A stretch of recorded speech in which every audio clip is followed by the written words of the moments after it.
ஆகாரமில்லால் நான் வாழக்கூடும். அன்பே உன் பேரை சிந்தித்தால்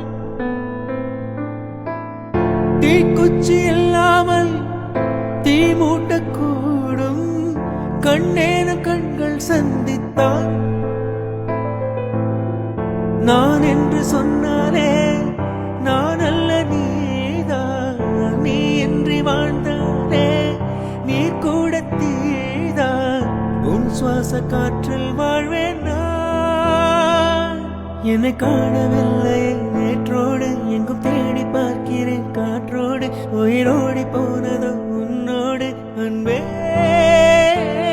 நான் நிழலில்லாதவன் தெரியாத என் நிழலும் நீ என புரியாத உடல் நிழலை சேரவே முடியாத